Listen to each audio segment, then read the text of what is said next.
सूर्यारात कारा तुझे न व्यापई, नानक मिटै उपात।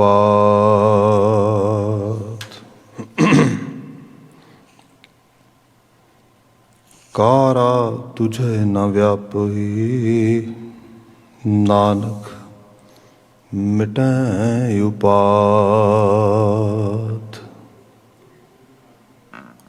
जुगो जुग अटल शब्द सतगुरु धन धन गुरु ग्रंथ साहिब जी। परिपूर्ण अकाल पुरख वाहिगुरु जी, आप जियां दी अपार बख्शिश है। चढ़दी सवेर सानू गुरु उपदेश नाल जुड़न दा सुभाग प्राप्त होया है। अजे हुणे अरदास की शमूलीयत दे नाल ही जो अज दा गुरुवाक है, इस पावन स्थान तो प्रभात समय गुरस्वरूप प्रकाशित करदियां जो पवित्र पावन गुरबचन हुक्मनामे के रूप में प्राप्त होया है, भाई साहब जी ने उस बचन को साडे सामने दोहराया है। आप जी ने बाणी स्वरूप सरवण कर लिया है। अगले बनते समय दे विच इन्हां गुरबचनां की विवेचना असीं करांगे। सो मर्यादित ढंग दे नाल गुरवाक दी तकरीर प्रारंभ करते हाँ। फतेह बुलाउणा वा जी। वाहिगुरु जी का खालसा, वाहिगुरु जी की फतेह। अज दा यह गुरबचन धनासरी राग दी रचना है। महला तीजा। गुरु अमरदास पातशाह नानक जोत दे तीसरे जानशीन इस बचन को उचरित करते हैं। विचार मुख सुनेहे तो रहाओ दे पदे तो ही प्रारंभ कर रहे हाँ। सब जिक्र कर रहे ने साचा धन गुरमति पाए, काचा धन फुन आवे जाए रहाओ। साचा धन गुरमति पाए। गुरु ग्रंथ साहिब दे विच जो सानू संदेश सुनेहे सिक्ख्यावां दित्तियां गईयां ने, जो कि गुरु साहब जी दियां ब्लैसिंग्स ने, बख्शीशां ने, इन्हां नू पंजाबी मुहावरे दे विच दिता गया है। लैंग्वेज के लैवल ते असीं देखते हाँ अखर गुरमुखी ने जिहड़े गुरु साहब ने पंजाब की उस लोकल भाखा नू जिन्हों सही तरीके दे नाल मोडिफाई करके उन्होंने पोयनीर करके जिस तरीके नाल उन्होंने बनाया सजाया, उन्होंने गुरमुखी अखरां च गुरु ग्रंथ साहब की रचना है। भाषाई पक्ष तो एक वड्डा जिन्हों सधुकड़ी भाषा कहा जाता है वो इस आ रही है, पर जिहड़ी मुहावरेदारी है वो पंजाबी तरबीयत दी है। नाल ही क्योंकि ईस्टर्न स्कूल्स ऑफ थॉट्स का रंग ये मिलता है सानू, तो जो उस लैवल पर देखते हैं तो साडी उत्थे जिहड़ी भाषाई पक्ष तो एक बड़ा शंगारित जिन्हों बड़ा क्या लोग बड़ा सोफिस्टिकेटेड एंड बड़ा कॉम्पलैक्स उहदा रूप हुंदा है, वो सानू गुरु ग्रंथ साहब सारे नज़र पैंदा है। हुण इहदे अंदर यह है कि जो मैं कह रहा कि बड़ी सोफिस्टिकेशन दे नाल बड़ी एक आभा मंडित ढंग दे नाल चीज़ सानू प्राप्त हो रही है, बड़े ग्लोरीअस वे दे नाल। उहदे च अलंकृत भाव आ। अलंकृत भाव मीन जिन्हों असीं मैटाफोरिक रूप भी कह दिंदे आ कि चीज़ां नूं बयान करन वास्ते मसाली रूप दे विच, एग्जाम्पल्स दे रूप दे विच बड़े उमदा प्रतिबिंब रूपक सिंबल्स जिहड़े ने वो यूज़ किए गए हैं। हुण इसे शब्द नूं असीं लईए, इहदे विच गल धन दी हो रही है ਪਰ ਸਮਝਾਇਆ ਧਰਮ ਜਾ ਰਿਹਾ। ਧਨ ਦੇ ਜ਼ਰੀਏ ਧਰਮ ਬੰਦੇ ਨੂੰ ਸਮਝ ਆ ਜਾਏ।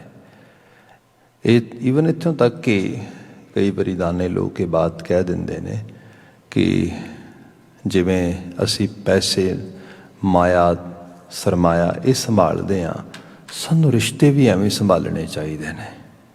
ਇਹ ਕਮਾਣੇ ਔਖੇ ਹੁੰਦੇ ਨੇ, ਗਵਾਉਣੇ ਸੌਖੇ ਹੁੰਦੇ ਨੇ। ਜਿਵੇਂ ਪੈਸਾ ਆ, ਕਮਾਉਣਾ ਬੜਾ ਔਖਾ, ਗਵਾਉਣਾ ਹੋਏ ਤਾਂ ਇੱਕ ਪਲ 'ਚ ਗਵਾ ਦਿਓ। ਰਿਸ਼ਤੇ ਵੀ ਐਵੇਂ ਸੰਭਾਲੋ। ਹੁਣ ਇਹ ਕੀ ਹੈ? ਇੱਕ ਮੈਟਾਫੋਰ ਦਿੱਤਾ ਗਿਆ ਸਾਡੀ ਜ਼ਿੰਦਗੀ ਨੂੰ ਰਿਸ਼ਤੇ ਨਾਤੇ ਸੰਭਾਲਣ ਵਾਸਤੇ ਸਹੀ ਤਰੀਕੇ ਨਾਲ ਸਿੱਖਿਆ ਦੇਣ ਲਈ। ਗੁਰੂ ਬਾਬਾ ਜੀ ਥੋੜ੍ਹਾ ਰੂਹਾਨੀ ਅੰਦਾਜ਼ 'ਚ ਇਸ ਤੋਂ ਅਗਲੇ ਪੜਾਅ 'ਤੇ ਆ ਰਹੇ ਨੇ। ਮਹਾਰਾਜ ਬਿਆਨ ਕਰਦੇ ਕਿ ਜਿਵੇਂ ਤੂੰ ਧਨ ਦੀ ਕਸ਼ਿਸ਼ ਰੱਖਦਾ ਹੈ, ਅਤੇ ਧਨ ਦੀ ਕਸ਼ਿਸ਼ ਵੀ ਬਹੁਤ ਜ਼ਿਆਦਾ ਹੈ ਜੀਵਨ ਦੇ ਵਿੱਚ। ਈਵਨ ਬੰਦੇ ਨੂੰ ਇੱਕ ਲੈਵਲ 'ਤੇ ਹੀ ਮਹਿਸੂਸ ਹੁੰਦਾ ਹੈ ਕਿ ਧਨ ਹੀ ਸਭ ਕੁਛ ਹੈ। ਹਾਲਾਂਕਿ ਗੁਰਬਾਣੀ ਨੇ ਇਹ ਸਮਝਾਇਆ ਸਾਨੂੰ, ਗੁਰੂ ਸਾਹਿਬ ਨੇ ਸਾਨੂੰ ਸਿੱਖਿਆ ਦਿੱਤੀ, ਧਨ ਬਹੁਤ ਕੁਝ ਹੈ, ਸਭ ਕੁਝ ਨਹੀਂ। ਬਹੁਤ ਕੁਝ ਦਾ ਮਾਇਨਾ ਇਹ ਹੈ ਜੋ ਸਰਮਾਇਆ ਹੈ, ਜੋ ਵਸਤਾਂ ਰਸਤਾਂ ਸੰਸਾਰ ਦੇ 'ਚ ਜੀਣ ਗੋਚਰੇ, ਜੋ ਕੁਝ ਸਾਨੂੰ ਚਾਹੀਦਾ ਹੈ, ਇਹਦੇ ਵਾਸਤੇ ਉਦਮੀ ਹੋ, ਕਮਾਈ ਕਰ, ਐਫਰਟ ਪਾ, ਸਭ ਚੀਜ਼ਾਂ ਕਰ, ਪਰ ਇਹਨਾਂ ਨੂੰ ਅਲਟੀਮੇਟ ਗੋਲ ਨਾ ਬਣਾਈ। ਅਲਟੀਮੇਟ ਗੋਲ ਜੋ ਹੈ ਉਹ ਜੀਵਨ ਦੇ ਅਸੂਲ ਨੇ, ਪ੍ਰਿੰਸੀਪਲ ਆ। ਜੀਵਨ ਦੇ ਵਿੱਚ ਬੰਦਾ ਵੈਲਥ ਦੀ ਸਾਈਡ ਤੋਂ ਕੋਈ ਕਿਸੇ ਨੂੰ ਕੋਈ ਬੈਂਕਰਪਸੀ ਹੋ ਜਾਏ, ਵਾਪਸੀ ਪੋਸੀਬਲ ਆ। ਅਕਸਰ ਹੁੰਦਾ ਹੈ ਲੋਕ ਕੱਲ੍ਹ ਦੇ ਰਾਜੇ ਅੱਜ ਦੇ ਫਕੀਰ ਹੋ ਜਾਂਦੇ ਨੇ, ਅੱਜ ਦੇ ਫਕੀਰ ਕੱਲ੍ਹ ਦੇ ਰਾਜੇ ਹੋ ਜਾਂਦੇ ਨੇ। ਹਾਲਾਤ ਬਦਲਦੇ ਆ, ਬਹੁਤੀ ਦੇਰ ਨਹੀਂ ਲੱਗਦੀ। ਪਰ ਇਹ ਮੰਨਿਆ ਗਿਆ ਹੈ ਜੇ ਬੰਦਾ ਐਥੀਕਲ ਸਾਈਡਸ ਤੋਂ, ਜੇ ਉਹਦੇ ਐਥਿਕਸ ਜਿਹੜੇ ਨੇ ਉਹਨਾਂ ਤੋਂ ਉਹ ਕਿਤੇ ਕਰਪਟ ਹੋ ਜਾਏ, ਉਹਨਾਂ 'ਚ ਕਿਤੇ ਉਹ ਜਿਹੜਾ ਹੈਗਾ ਨਾ ਪੱਖੀ ਚਲਾ ਜਾਏ, ਵਾਪਸੀ ਬਹੁਤ ਮੁਸ਼ਕਲ ਆ। ਇਸ ਅਹਿਸਾਸ ਨੂੰ ਮਹਾਰਾਜ ਨੇ ਬਿਆਨ ਕੀਤਾ ਕਿ ਤੂੰ ਆਪਣੇ ਆਪ ਨੂੰ ਰੂਹਾਨੀ ਤੌਰ 'ਤੇ, ਅਧਿਆਤਮੀ ਤਲ 'ਤੇ, ਆਤਮਿਕ ਤਲ 'ਤੇ, ਜ਼ਮੀਰੀ ਤੌਰ 'ਤੇ ਮਰਨ ਨਹੀਂ ਦੇਣਾ। ਧਨ ਕਮਾਉਣਾ ਆ, ਧਨ ਕਮਾ, ਪਰ ਧਨ ਕਮਾਉਂਦਿਆਂ ਹੋਇਆਂ ਸਾਚਾ ਧਨ ਕੀ ਹੈ? ਜ਼ਿੰਦਗੀ ਦੇ ਪ੍ਰਿੰਸੀਪਲ, ਐਥਿਕਸ, ਜੀਵਨ ਦੀ ਅਸੂਲਤਾ, ਇਹਨੂੰ ਸੰਭਾਲੀ, ਇਹਦੇ ਉੱਤੇ ਧਿਆਨ ਦੀ, ਇਹਦੇ 'ਤੇ ਫੋਕਸ ਕਰੀ। ਇਸ ਗੋਚਰੇ ਸਾਨੂੰ ਰੂਹਾਨੀ ਸੰਦੇਸ਼ ਦਿੱਤੇ ਗਏ, ਜਿਵੇਂ ਬਾਣੀ ਪੜ੍ਹਨੀ ਹੈ, ਸਮਝਣੀ ਹੈ, ਉਹਨੂੰ ਪ੍ਰੈਕਟਿਸ ਕਰਨਾ, ਐਕਸਰਸਾਈਜ਼ ਕਰਨਾ ਹੈ। ਮਹਾਰਾਜ ਇਹਦੇ 'ਚ ਜਿਹੜਾ ਬਿਆਨ ਕਰ ਰਹੇ ਨੇ, ਸਭ ਜ਼ਿਕਰ ਕਰਦੇ, ਸਾਚਾ ਧਨ ਗੁਰਮਤੀ ਪਾਏ। ਜਿਹੜਾ ਅਸਲ ਧਨ ਹੈ, ਅਸਲ ਸਰਮਾਇਆ ਆ, ਉਹ ਗੁਰੂ ਕੀ ਮੱਤ ਵਿੱਚੋਂ ਪ੍ਰਾਪਤ ਹੁੰਦਾ ਹੈ। ਹੁਣ ਇੱਥੇ ਧਨ ਸਿਰਫ ਰੋਕੜ ਦੀ ਗੱਲ ਨਹੀਂ ਆ ਰਹੀ, ਅਤੇ ਫਿਰ ਮੈਂ ਬੇਨਤੀ ਕਰਾਂ, ਧਨ ਇਕੱਲਾ ਰੋਕੜ ਹੁੰਦਾ ਵੀ ਨਹੀਂ। ਆਪ ਦੇਖੋਗੇ ਸਮਾਜ ਵਿੱਚ ਵਿਚਰਦਿਆਂ ਹੋਇਆਂ, ਮੈਂ ਬੜਾ ਸਿੰਪਲ ਲੈਵਲ 'ਤੇ ਨੂੰ ਬਾਤ ਕਹਾਂਗਾ, ਤੁਸੀਂ ਬੱਚੇ ਨੂੰ ਇਹ $1 ਮਿਲੀਅਨ ਕਮਾ ਕੇ ਦੇਣਾ, ਆਪ ਮਿਹਨਤ ਕਰਕੇ, it's not A hard job, ਕਰ ਸਕਦੇ ਹੋ। ਹਾਰਡ ਜੋਬ ਕੀ ਹੈ? ਬੱਚੇ ਨੂੰ ਇਸ ਕਾਬਲ ਬਣਾਉਣਾ ਕਿ ਉਹ ਮਿਲੀਅਨ ਕਮਾ ਸਕੇ, ਦੈਟ ਇਜ਼ ਹਾਰਡ ਜੋਬ। ਤੁਸੀਂ ਆਪ ਉਹਦੇ ਲਈ ਘਰ ਬਣਾ ਲਓ, ਵੱਡੇ ਤੋਂ ਵੱਡਾ ਘਰ ਬਣਾ ਕੇ ਛੱਡ ਦਿਓ, ਇਹ ਵੱਡੀ ਗੱਲ ਨਹੀਂ ਹੈ। ਵੱਡੀ ਗੱਲ ਹੈ ਬੱਚੇ ਨੂੰ ਕੈਪੇਬਲ ਬਣਾਉਣਾ, ਉਹ ਉਸ ਘਰ ਨੂੰ ਬਣਾ ਸਕੇ, ਘਰ ਸੰਭਾਲ ਸਕੇ। ਧਨ ਫਿਰ ਇੱਥੇ ਕੀ ਹੋਇਆ? ਧਨ ਸਿਰਫ ਤੁਹਾਡਾ ਕਮਾਣਾ ਨਹੀਂ ਗਾ, ਤੁਹਾਡਾ ਕਿਸੇ ਦੇ ਨਾਲ ਉਸ ਰੂਪ ਵਿੱਚ ਉਸ ਨੂੰ ਲੈਵਲ 'ਤੇ ਲੈ ਕੇ ਆਉਣਾ।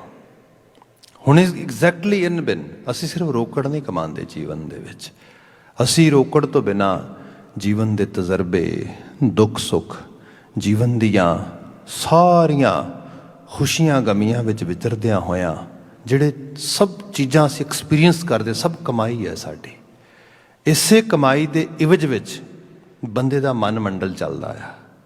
ਜਿਵੇਂ ਦੇ ਬੰਦੇ ਨੂੰ ਤਜਰਬੇ, ਜਿਵੇਂ ਦੇ ਬੰਦੇ ਕੋਲ ਐਕਸਪੀਰੀਅੰਸ, ਜਿਵੇਂ ਦਾ ਬੰਦੇ ਨੇ ਸਾਰਾ ਪੁਆਇੰਟ ਆਫ ਵਿਊ ਬਿਲਡ ਕੀਤਾ ਹੈਗਾ, ਉਸ ਸਾਰੇ ਦੇ ਜ਼ਰੀਏ ਉਹਦੀ ਡਿਸੀਜ਼ਨ ਮੇਕਿੰਗ ਹੁੰਦੀ ਹੈ, ਉਹਦਾ ਆਲੇ ਦੁਆਲੇ ਨਾਲ ਵਰਤਾਓ ਹੁੰਦਾ ਆ। ਇਹ ਸਭ ਧਨ ਆ।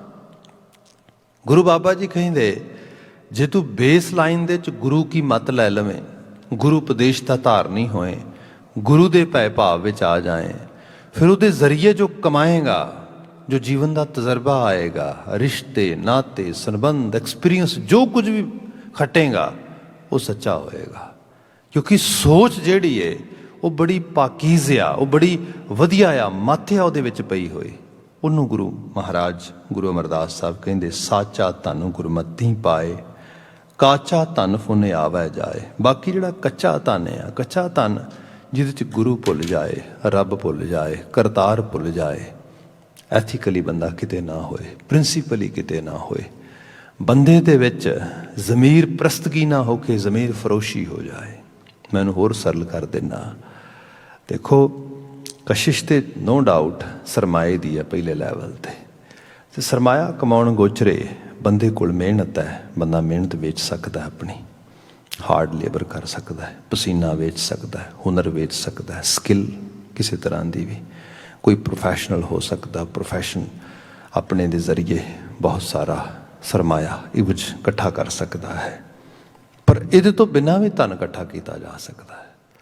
ਦਾਨੇ ਲੋਕਾਂ ਦੇ ਬਚਨ ਇਹ ਨੇ, ਦੋ ਤਰੀਕੇ ਨੇ ਸਰਮਾਇਆ ਕਮਾਉਣ ਦਾ, ਜਿਹੜੀ ਤੁਸੀਂ ਵੈਲਥ ਅਰਨ ਕਰਨੀ ਹੈ। ਦੇਰ ਆਰ ਐਕਚੁਅਲੀ ਡੈਫੀਨੇਟਲੀ ਸੋ ਮੈਨੀ ਵੇਜ਼, ਬਟ ਦੇ ਆਲਵੇਜ਼ ਟਾਕ ਅਬਾਊਟ 2 ਵੇਜ਼। ਦੋ ਜਿਹੜੇ ਤਰੀਕੇ ਨੇ, ਪਹਿਲਾ ਤਰੀਕਾ ਇਹ ਹੈ ਗੁਣ ਗ੍ਰਹਿਣ ਕਰ, ਗੁਣਾਂ ਦੀ ਪਰਛਾਈ ਬਣ ਕੇ ਧਨ ਆਏਗਾ। ਬੱਚਾ ਆ 12-14 ਸਾਲ ਸਕੂਲ ਵਿੱਚ ਬੜੀ ਮਿਹਨਤ ਕੀਤੀ, ਫਿਰ ਉਸ ਤੋਂ ਬਾਅਦ ਯੂਨੀਵਰਸਿਟੀ ਚਲਾ ਗਿਆ, 10-12 ਸਾਲ ਯੂਨੀਵਰਸਿਟੀ ਮਿਹਨਤ ਕੀਤੀ, ਮੈਡੀਕਲ ਡਿਗਰੀ ਲੈ ਕੇ ਬਾਹਰ ਨਿਕਲਿਆ, ਸਾਲ ਦਾ $500,000 ਕਮਾ ਰਿਹਾ ਹੈਗਾ। ਕੀ ਹੈ? ਗੁਣ ਦਾ ਪਰਛਾਵਾਂ ਬਣ ਗਿਆ ਰਿਜ਼ਕ। ਜਾਂ ਹੋਰ ਕੋਈ ਪ੍ਰੋਫੈਸ਼ਨ ਲੈ ਲਿਆ, ਗੁਣ ਦਾ ਪਰਛਾਵਾਂ ਬਣ ਗਿਆ ਰਿਜ਼ਕ। ਗੁਣ ਗ੍ਰਹਿਣ ਕਰ, ਰਿਜ਼ਕ ਗੁਣ ਦੇ ਮਗਰ ਤੁਰੇਗਾ। ਕਈ ਵਾਰ ਬੰਦਾ ਗੁਣ ਗ੍ਰਹਿਣ ਨਹੀਂ ਕਰਦਾ, ਫਿਰ ਇੱਕ ਦੂਜਾ ਤਰੀਕਾ ਵੀ ਰਿਜ਼ਕ ਕਮਾਉਣ ਦਾ, ਗੁਨਾਹ ਕਰ। ਗੁਨਾਹ ਗਿਰੀਅਤ, ਇਹ ਵੀ ਰਿਜ਼ਕ ਕਮਾਉਣ ਵਾਸਤੇ ਲੋਕ ਯੂਜ਼ ਕਰਦੇ ਨੇ, ਪਰ ਇਹਦੇ ਵਿੱਚੋਂ ਜੋ ਪ੍ਰਾਪਤ ਹੁੰਦਾ ਹੈ ਨਾ ਤੇ ਉਹ ਸੁੱਖ ਦਿੰਦਾ ਹੈ, ਨਾ ਲੰਬੇ ਰੂਟ ਦੇ ਵਿੱਚ ਉਹ ਚੀਜ਼ ਉਸ ਲੈਵਲ 'ਤੇ ਸਥਾਪਿਤ ਹੋ ਸਕਦੀ ਹੈ। ਇਸ ਅਹਿਸਾਸ ਵਿੱਚ ਫਿਰ ਬਿਆਨ ਕੀਤਾ ਗਿਆ ਕਿ ਬੰਦੇ ਰਿਜ਼ਕ ਆਫਰੀਨ ਹੋਣਾ ਮਾੜੀ ਗੱਲ ਨਹੀਂ ਗੀ, ਪਰ ਤਰੀਕਾ ਸਹੀ ਹੋਣਾ ਬੜਾ ਜ਼ਰੂਰੀ ਹੈ। ਕਈ ਵਾਰ ਮੈਂ ਬੇਨਤੀ ਕਰ ਰਿਹਾ ਸੀਗਾ ਕਿ ਬੰਦਾ ਮਿਹਨਤ ਵੇਚਦਾ ਹੈ, ਇਵਜ ਵਿੱਚ ਸਰਮਾਇਆ ਮਿਲਦਾ ਹੈ। ਬੰਦਾ ਕਹਿੰਦਾ ਹੈ ਮਿਹਨਤ ਨਾ ਵੇਚ ਕੇ ਈਮਾਨ ਵੇਚ ਦਿੰਦੇ ਹਾਂ, ਜ਼ਿਆਦਾ ਮਿਲ ਜਾਂਦਾ ਸਰਮਾਇਆ। ਪਰ ਇਹ ਸਰਮਾਇਆ ਕਮਾ ਕੇ ਖੱਟ ਕੇ ਬੰਦਾ ਜੇ ਸੋਚੇ ਇੱਕ ਦਿਨ, ਅੱਛਾ ਮੈਂ ਸਰਮਾਇਆ ਵਾਪਸ ਦੇ ਕੇ ਈਮਾਨ ਵਾਪਸ ਲੈ ਆਵਾਂ, ਨਹੀਂ ਆਏਗਾ। ਇਹ ਕੱਚਾ ਸੌਦਾ ਆ। ਬੰਦਾ ਮੁਸ਼ੱਕਤ ਦੇ ਇਵਜ ਵਿੱਚ ਮਾਇਆ ਕਮਾਏ, ਬੜੀ ਚੰਗੀ ਗੱਲ ਹੈ। ਝੂਠ ਬੋਲ ਕੇ ਮਾਇਆ ਕਮਾਏ, ਇਹ ਗੁਨਾਹ ਆ। ਜਿਹੜਾ ਇਹ ਕਾਚਾ ਧਨ ਆ, ਗੁਰੂ ਬਾਬਾ ਜੀ ਕਹਿੰਦੇ ਨਾ ਕਮਾਈ ਹੈ, ਇਹਨੇ ਨਾ ਤੇ ਸਦਾ ਰਹਿਣਾ ਤੇਰੇ ਨਾਲ, ਕਿਉਂਕਿ ਇਹ ਹਕੀਕਤ ਆ, ਇਹ ਚੀਜ਼ ਇਹਦੇ ਪਰਛਾਵੇਂ ਦੀ ਤਰ੍ਹਾਂ ਆ। ਬਾਣੀ ਦਾ ਬਚਨ ਮੈਂ ਬਿਆਨ ਕਰ ਦੇਣਾ। ਸਾਹਿਬ ਜ਼ਿਕਰ ਕਰਦੇ ਕਿ ਇਹ ਜਿਹੜੀ ਮਾਇਆ ਦੇ ਸੁੱਖ ਜਿਹਦੇ ਮਗਰ ਤੂੰ ਬਹੁਤ ਜ਼ਿਆਦਾ ਲਲਾਲਿਤ ਹੁੰਦਾ ਨਾ, ਬੜੀ ਕ੍ਰੇਵਿੰਗ ਹੁੰਦੀ ਹੈ ਜਿਹਨੂੰ, ਤੈਨੂੰ ਇਸ ਨੂੰ ਵੇਖ ਕੇ, ਇਹਦੀ ਐਕਚੁਅਲ ਹਕੀਕਤ ਕੀ ਹੈ? ਬਾਰੂ ਭੀਂਤ ਬਨਾਈ ਰਚਪਚ, ਰਹਿਤ ਨਹੀਂ ਦਿਨ ਚਾਰ, ਤੈਸੇ ਇਹ ਸੁਖ ਮਾਇਆ ਕੇ ਉਰਜੋ ਕਹਾਂ ਗਵਾਰ। ਬਾਰੂ ਭੀਂਤ ਬਨਾਈ ਰਚਪਚ, ਬਾਰੂ ਕਹਿੰਦੇ ਨੇ ਬਾਲੂ ਨੂੰ, ਰੇਤ ਨੂੰ, ਸੈਂਡ। ਹੁਣ ਜੇ ਸੈਂਡ ਦੀ ਵਾਲ ਬਣਾਉਣੀ ਹੋਏ, ਦੀਵਾਰ ਬਣਾਉਣੀ ਹੋਏ, ਤੁਸੀਂ ਬੱਚਿਆਂ ਨੂੰ ਖੇਡਦਿਆਂ ਦੇਖਿਆ ਹੋਵੇਗਾ ਬੀਚਸ ਵਗੈਰਾ ਦੇ ਉੱਤੇ, ਪਾਣੀ ਦੇ ਕੰਢਿਆਂ ਦੇ ਉੱਤੇ, ਤਾਂ ਉਹ ਕੀ ਕਰਦੇ ਨੇ? ਰੇਤੇ ਦੇ ਵੱਡੇ ਵੱਡੇ ਕਾਸਲ ਬਣਾ ਲੈਂਦੇ ਨੇ। ਜੇ ਉਹਦੇ 'ਚ ਮੋਇਸਚਰ ਆ, ਉਹਦੇ 'ਚ ਖਾਸ ਕਰਕੇ ਸਿੱਲ ਆ, ਅਤੇ ਉਸ ਸਿੱਲ ਦੇ ਕਰਕੇ ਉਹਦੇ 'ਚ ਜਿਹੜਾ ਗਿੱਲਾਪਨ ਆ, ਤੁਸੀਂ ਉਹਨੂੰ ਇਕੱਠਾ ਕਰੋਗੇ, ਉਹਦੀ ਵਾਲ ਬਣਨੀ ਸ਼ੁਰੂ ਹੋ ਜਾਏਗੀ। ਮਗਰ ਜਿਵੇਂ ਹੀ ਸਿੱਲ ਖਤਮ ਹੋਏਗੀ, ਜਿਵੇਂ ਹੀ ਮੋਇਸਚਰ ਦਾ ਲੈਵਲ ਥੋੜ੍ਹਾ ਜਿਹਾ ਘਟੇਗਾ, ਅਤੇ ਹਾਲਤ ਕੀ ਬਣਨੀ ਹੈ? ਉਹ ਮੋਇਸਚਰ ਦਾ ਲੈਵਲ ਘਟਣ ਦੀ ਢੇਰ ਹੈ, ਉਹ ਰੇਤ ਜਿਹੜੀ ਦੀਵਾਰ ਦੀ ਤਰ੍ਹਾਂ ਬਣੀ ਸੀ ਉਹ ਢਹਿ ਕੇ ਬਿਲਕੁਲ ਢੇਰੀ ਹੋ ਜਾਏਗੀ। ਬਾਰੂ ਭੀਂਤ ਬਨਾਈ ਰਚਪਚ, ਰਹਿਤ ਨਹੀਂ ਦਿਨ ਚਾਰ, ਤੈਸੇ ਹੀ ਇਹ ਸੁਖ ਮਾਇਆ ਕੇ। ਇਹ ਮਾਇਆ ਦੇ ਸੁੱਖ ਵੀ ਇਸੇ ਤਰੀਕੇ ਦੇ ਨਾਲ ਹੀ ਹੈਗੇ ਨੇ। ਅੱਜ ਜਦੋਂ ਅਸੀਂ ਕੋਵਿਡ-19 ਦੀ ਸਿਚੁਏਸ਼ਨ ਵਿੱਚ ਪੂਰੀ ਦੁਨੀਆ ਨੂੰ ਡੀਲ ਕਰਦਿਆਂ ਦੇਖ ਰਹੇ ਹਾਂ, ਅਤੇ ਹਕੀਕਤ ਕੀ ਹੈ ਕਿ ਜਿਹੜੀ ਕੱਲ੍ਹ ਤੱਕ ਜਿਸ ਦੌਲਤ ਦੀ, ਜਿਸ ਸਰਮਾਏ ਦੀ ਬੰਦਾ ਬੜੀ ਹਿੰਕੜ ਵਿਖਾਉਂਦਾ ਸੀਗਾ, ਜਿਨ੍ਹਾਂ ਮਬਾਲਿਕ ਦੇ ਵਿੱਚ ਬਹੁਤ ਫੈਲਿਆ, ਉਹਨਾਂ ਲਈ ਉਹ ਸਭ ਚੀਜ਼ਾਂ ਬੇਈਮਾਨੀ ਹੋ ਗਈਆਂ। पता लगा ये किसी काम की चीज़ नहीं है। ਇਹਦੇ ਮੁਕਾਬਲਤਨ मैं तो विनती करदा आफ्टर एक्चुअली जिहड़ा है कोविड पैंडैमिक का पीरीयड लंघना आ, सिचुएशन को ना टोटली चेंज, लोगों की ईवन जिहड़ी रूटीन टॉक है भी बदलेगी। लोग कल तक वैल्थ के उत्ते फोकस करके कहते होंदे सीगे कि फलां बंदा बड़ा वैल्थी है, फलां बंदा हाँ वो बड़ा सरमाएदार है। पीपल को ना टोक फलां बंदा बड़ा हैल्दी है। टोटली वैल्थ की रिप्लेसमेंट हैल्थ नाल होएगी, इम्यूनिटी की गल होएगी। क्योंकि जिवें हुण साडे इत्थे भी ओपनिंग हो रही है, सब हर्ड इम्यूनिटी की गल ऑलरेडी हो रही है। ਉਹੀ ਬਚਣਗੇ ਜਿਨ੍ਹਾਂ ਦਾ ਇਮਿਊਨ ਸਿਸਟਮ ਸਟਰੋਂਗ ਆ, ਉਹੀ ਰਹਿਣਗੇ ਜਿਨ੍ਹਾਂ ਦੇ ਕੋਲ ਹੈਲਦੀ ਚੋਇਸਿਸ ਨੇ, ਜਿਨ੍ਹਾਂ ਦੀ ਇਮਿਊਨਿਟੀ ਸਟਰੋਂਗ ਆ। ਇਹ ਇਹੋ ਜਿਹੀਆਂ ਚੀਜ਼ਾਂ ਬਾਤ ਹੋਏਗੀ। ਤੇ ਅਜੇ ਸਿਰਫ ਬੰਦਾ ਫਿਜ਼ੀਕਲ ਆਪਣੇ ਸਰਵਾਈਵਲ ਦੀ ਗੱਲ ਕਰ ਰਿਹਾ। ਜੇ ਅਸੀਂ ਸਪਿਰਿਚੁਅਲ ਅਪਲਿਫਟਿੰਗ ਦੀ ਗੱਲ ਕਰੀਏ, ਜਿਉਣਾ ਤੇ ਜਿਉਣਾ ਵੀ ਕਾਹਦੇ ਵਾਸਤੇ ਹੈ, ਰਹਿਣਾ ਤੇ ਰਹਿਣਾ ਵੀ ਕਾਹਦੇ ਵਾਸਤੇ ਹੈ, ਲਾਈਫ ਦੇ ਐਕਚੁਅਲੀ ਮੀਨਿੰਗਸ ਕੀ ਹੈਗੇ ਨੇ, ਇਹਦੇ 'ਚ ਜਾ ਕੇ ਫਿਰ ਬੰਦਾ ਕਹੇਗਾ ਕਿ ਕੀ ਬੰਦਾ 50 ਸਾਲ ਰਹਿ ਗਿਆ ਤੇ ਕੀ 100 ਸਾਲ ਰਹਿ ਗਿਆ। ਆਖਿਰਕਾਰ ਰਹਿ ਕੇ ਧਰਤੀ ਤੇ ਕੀਤਾ ਕੀ ਹੈ? ਧਰਤੀ ਤੇ ਰਹਿਣ ਦਾ ਮਾਇਨਾ ਕੀ ਹੈ? ਮਾਇਨਾ ਸਿਰਫ ਇਹੀ ਹੈ ਕਿ ਇੱਕ ਬੰਦਾ ਕੋਈ 100 ਮਣ ਕਣਕ ਵੱਧ ਖਾ ਗਿਆ, ਇੱਕ ਬੰਦਾ 100 ਮਣ ਕਣਕ ਘੱਟ ਖਾ ਗਿਆ। That's it. ਐਕਚੁਅਲ ਤਾਂ ਅਸੀਂ ਜਿਹੜੇ ਫੂਡ ਕੰਜ਼ੰਪਸ਼ਨ ਹੀ ਕਰ ਰਹੇ ਹਾਂ ਇੱਥੇ, ਇੱਕ ਬੰਦਾ ਕੋਈ 50 ਮੀਟਰ ਕੱਪੜਾ ਵੱਧ ਹੰਢਾ ਗਿਆ, ਘੱਟ ਹੰਢਾ ਗਿਆ। ਇਹ ਅਸੀਂ ਕੰਜ਼ਿਊਮਰ ਹੀ ਹਾਂ ਇੱਥੇ ਉਸ ਲੈਵਲ ਤੇ ਜਿਹੜਾ ਹੈਗਾ। ਪਰ ਹਕੀਕਤ ਇਹ ਹੈ ਵੀ ਤੇਰਾ ਕੰਟਰੀਬਿਊਸ਼ਨ ਕੀ ਹੈ, ਤੇਰੇ ਇਸੇ ਧਰਤੀ ਦੇ ਉੱਤੇ ਤੁਰਨ ਦੇ ਨਾਲ ਕਿਹੋ ਜਿਹੇ ਫੁੱਟਪ੍ਰਿੰਟਸ ਪਏ ਨੇ। ਤੇਰੇ ਫੁੱਟਪ੍ਰਿੰਟਸ ਨੂੰ, ਤੇਰੇ ਕੀਤੇ ਅਮਲ ਨੂੰ, ਤੇਰੇ ਕੀਤੇ ਵਿਹਾਰ ਨੂੰ ਲੋਕ ਕਿਵੇਂ ਯਾਦ ਕਰਦੇ ਨੇ। ਜਿਹੜੀਆਂ ਆਹ ਚੀਜ਼ਾਂ ਨੇ ਇਹ ਧਨ ਆ। ਇਹ ਧਨ ਸਿਰਫ ਉਹ ਨਹੀਂ ਕਿ ਬੰਦੇ ਨੇ ਕਿਹਾ ਵੀ ਸਰਮਾਇਆ ਕਮਾ ਲਿਆ, ਪੈਸਾ ਦੌਲਤ ਇਕੱਠੀ ਕਰ ਲਈ। ਇਹ ਤੇ ਸਭ ਜਿਹੜੀਆਂ ਨੇ ਤੇ ਜਿਵੇਂ ਜਿਵੇਂ ਸੰਸਾਰ ਚੱਲਦਾ ਆ, ਸਾਡੇ ਤੋਂ ਪਹਿਲੀਆਂ ਪੁਸ਼ਤਾਂ ਨੇ ਜੋ ਕਮਾਇਆ, ਮੈਂ ਤਾਂ ਕਈ ਵਾਰੀ ਮਾਫੀ ਮੰਗਦੇ ਲਫ਼ਜ਼ ਕਹੀ ਨਾ ਤੇ ਦੇਖਿਆ ਜਾਏ ਸਾਡੇ 'ਚੋਂ ਬਹੁਤੇ ਲੋਕ ਕੈਨੇਡਾ ਡਾਇਸਪੋਰਾ ਵਗੈਰਾ 'ਚ ਬੈਠੇ ਆ। ਸਾਡੇ ਬਜ਼ੁਰਗਾਂ ਨੇ ਬੜਾ ਪੇਟ ਕੱਟ ਕੇ ਜ਼ਮੀਨਾਂ ਬਣਾਈਆਂ ਹੋਣਗੀਆਂ, ਕੋਈ ਘਰ ਮਕਾਨ ਬਣਾਏ ਹੋਣਗੇ। ਸਾਡੇ ਬਹੁਤਿਆਂ ਵਾਸਤੇ ਉਹ ਕੋਈ ਮਾਇਨੇ ਨਹੀਂ ਰੱਖਦੇ। They are note valuable at all. ਕਿਉਂ? ਕਿਉਂਕਿ ਰੀਜ਼ਨ ਇਹ ਹੈਗਾ ਸਾਰਾ ਮਾਹੌਲ ਬਦਲ ਗਿਆ, ਮੁਆਸ਼ਰਾ ਬਦਲ ਗਿਆ ਸਾਰੇ ਦਾ ਸਾਰਾ। ਤੇ ਇਹ ਵੀ ਸੱਚਾਈ ਹੈ, ਮੈਂ ਖੁਦ ਦੇਖਿਆ ਇਸੇ ਜਿਹੜਾ ਹੈਗਾ ਸਮੇਂ ਦੇ ਵਿੱਚ ਹੀ ਮਾਪਿਆਂ ਨੇ ਟੈਕਸੀ ਚਲਾ ਕੇ ਫੈਕਟਰੀ 'ਚ ਕੰਮ ਕਰਕੇ ਇੱਕ ਘਰ ਫ੍ਰੀ ਕੀਤਾ। ਬੜੀ ਮੁਸ਼ਕਿਲ ਦੇ ਨਾਲ ਟੈਕਸੀ ਦੀ ਪਲੇਟ ਫ੍ਰੀ ਕੀਤੀ। ਇਸ ਤਰੀਕੇ ਦੇ ਨਾਲ ਕੀਤਾ। ਹੋਇਆ ਕਿ ਅਗਾਂ ਬੇਟਾ ਬੇਟੀ ਡਾਕਟਰ ਬਣ ਗਏ। ਹੁਣ ਉਹ ਜਿੰਨੀ ਮਾਂ ਬਾਪ ਨੇ ਸਾਰੀ ਉਮਰ 'ਚ ਅਰਨਿੰਗ ਕੀਤੀ ਹੁੰਦੀ ਹੈ, ਉਸ ਤੋਂ ਕਿਤੇ ਵੱਧ ਉਹਨਾਂ ਦੀ 1 ਸਾਲ ਦੀ ਸੈਲਰੀ ਹੈ। ਤੇ ਮਾਂ ਬਾਪ ਉਹਨੂੰ ਕਹਿੰਦੇ ਸੀ ਤੁਹਾਡੇ ਵਾਸਤੇ ਜੋੜਿਆ। ਉਹ ਕਹਿੰਦੇ ਹੂ ਕੇਅਰ, ਵੀ ਡੋਂਟ ਕੇਅਰ। ਕੀ ਇਹ ਕਿ ਸਾਡੇ ਵਾਸਤੇ ਕੀ ਮਾਇਨੇ ਰੱਖਦੇ ਨੇ। ਉੱਥੇ ਜਾ ਕੇ ਲੱਗਦਾ ਹੈ ਕੀ ਕਮਾਇਆ ਕੀ ਹੈ ਅਸਲ ਦੇ ਵਿੱਚ।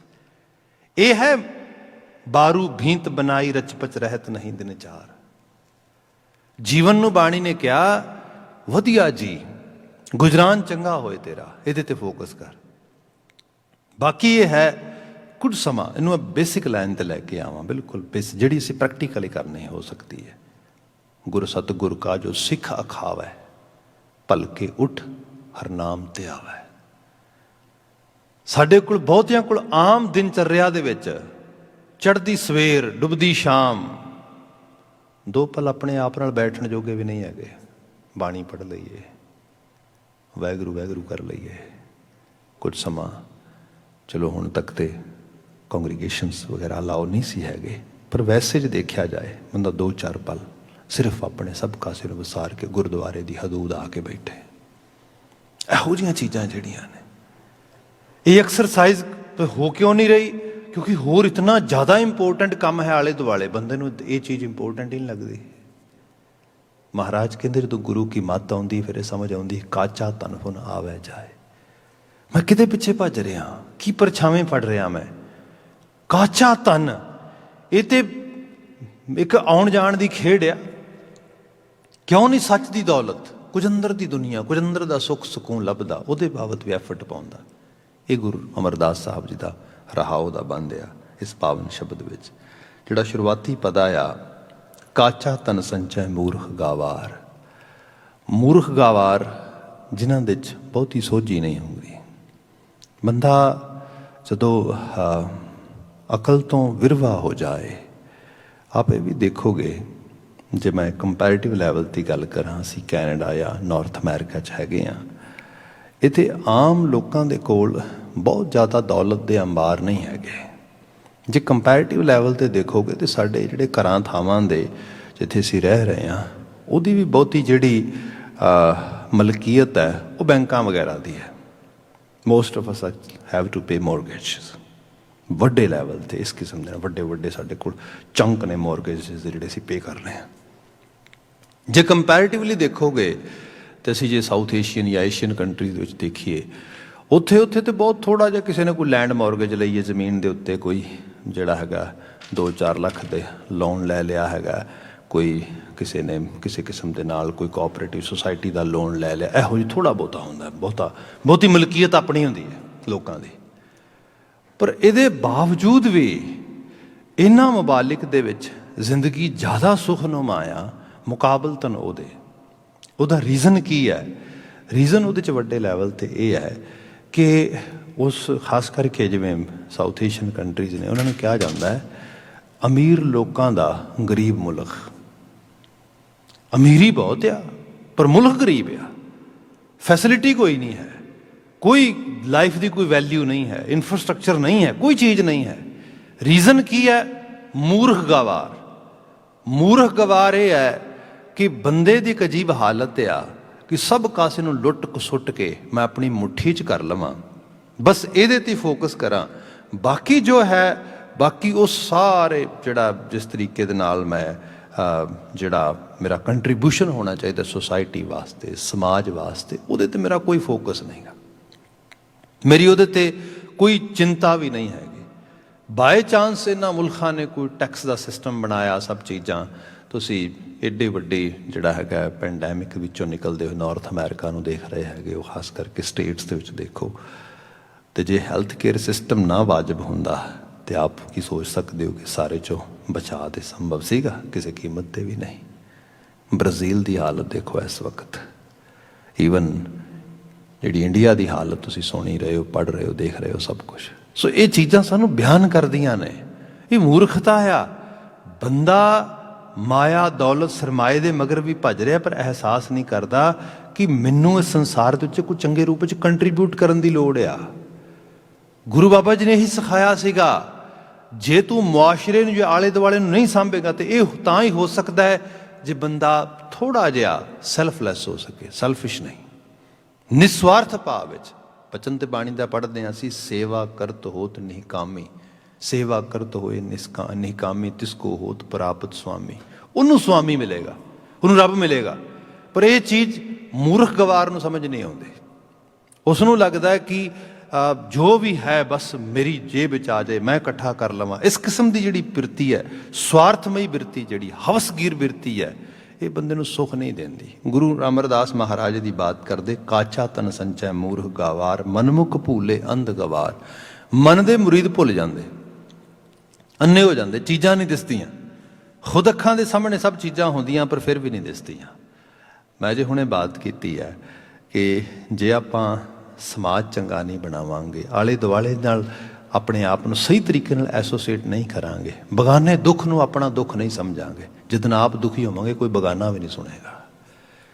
ਇਸ ਤਰੀਕੇ ਨਾਲ ਸਮਝੋ, ਜਿਵੇਂ ਭਾਈ ਗੁਰਦਾਸ ਜੀ ਦਾ ਇੱਕ ਪਦਾ ਹੈ ਬੜੇ ਕਮਾਲ ਦਾ, ਉਹ ਕਹਿੰਦੇ, ਜੈਸੇ ਕਰ ਲਾਗੈ ਆਗ ਜਾਗ ਕੂਆ ਖੋਦਿਓ ਚਾਹੇ, ਕਾਰਜ ਨਾ ਸਿੱਧ ਹੋਏ ਰੋਏ ਪਛੁਤਾਈ ਹੈ। ਘਰ ਨੂੰ ਲੱਗ ਗਈ ਅੱਗ, ਬੰਦਾ ਕਹਿੰਦਾ ਵੀ ਅੱਗ ਬੁਝਾਉਣੀ ਹੈ ਤੇ ਵਿਹੜੇ 'ਚ ਹੁਣ ਖੂਹ ਪੱਟਦੇ ਆ।